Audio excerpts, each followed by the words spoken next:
value minus rehab cost, and then the system and the CRM will automate the rehab costs for you. So your wholesale. So number one is the formula fee. So you need to be at 70% of ARV minus rehab, and then that's the number an investor would pay. So an investor. So then you just need to make a spread from that number. So you just got to get it below that number, where that number is.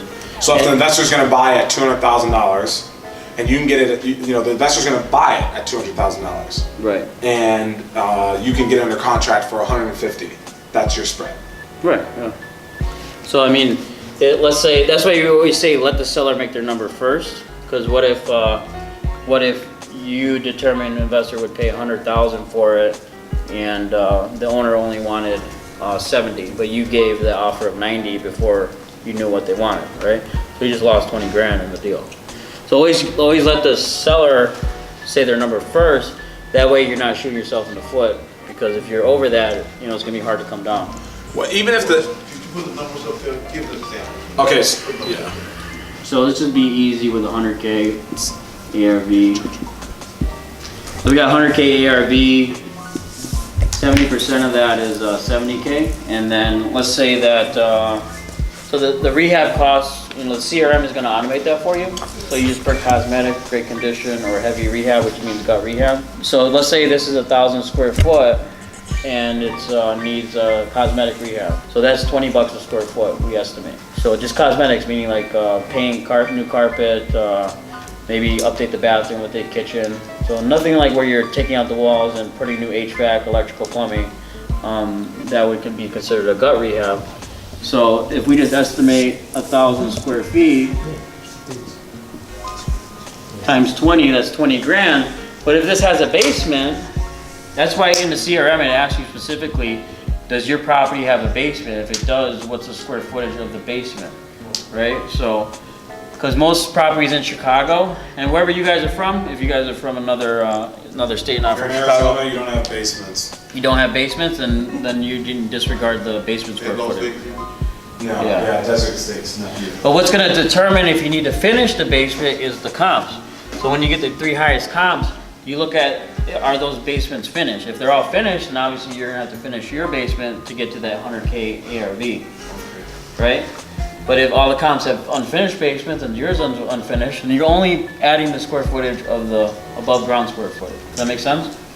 So this one, let's say it's 1,000 square feet, basement's unfinished, comps have unfinished basements. So the rehab's 20K. So the most an investor would pay for this is $50,000. So if I can get this for 20, I can create that spread, right? So you know that the most an investor would probably pay for it is 50, right? That's the most. So if you're selling at 50, that's the highest you want to be, right? And the higher it is, the less likely it is to sell, right? So the lower, obviously you want to get it as low as you can. So if I get it for 20K, I just created a 30 grand spread here. Correct. Right? And like I said, just what we do as a negotiation process is on the for sale by owner script inside the CRM, it asks, hey, if we can close in 7 days and pay cash, what's the least you would take? And then they say the price on what they would take. And then the next question is that the best you can do? And this is inside the CRM. And if they go lower, I always tell everyone, just keep asking the same question until they stop, right? Right. So, hey, is that the best you can do? And they go, oh, I can go 20 grand lower. Is that the best you can do? So, I can go 10 grand lower. Really? Is that the best? Oh, so just until they stop. You just ask it in a row like that? Yeah, you just keep asking. Just straight in a row. Straight in a row. 10 times straight. So if they keep coming down, keep asking. If they stop. That's it. It's simple. But let's say now, you say I can close in 7 days, they go down, and then they don't close in 7 days. They say, well, they may need the money real bad. They may get right. You say, right. At this price, you close in 7 days. It's possible. We close deals in 2 days. I had it done before. I had deals where tax auction's coming up on Friday. We got the contract on Wednesday, and we closed Friday morning. Okay. So is it possible? Yes, but it's only possible at the right price. Yeah, it's the right Like price. if And at the right buyer's list. right. You know. If I'm trying to sell at 50K, the likelihood of me selling in 7 days is lower than selling at 30K. So Right. if it's at the right price, yeah. So you tell them, yeah, we can close 7 days. Is it possible? Yes, but if you do need to extend it, like But obviously, if it's like a tax auction, you can, you know, so, but the best thing to do is actually try to help the owner anyway, right? Let's say there is a tax auction Friday and you're just scared to get it under contract because you're not sure if it's gonna close Friday, just be upfront with them, be like, hey, we have investors, you know, you know, I'm gonna try to wholesale the property, but I'm gonna try to get you out of that situation so you don't lose it, you know, and so you can make some money, right? Right. So just be straight up with them, you know? Even if it gets sold at the tax auction, there's a chance to redeem the property too, but it's just a little more expensive.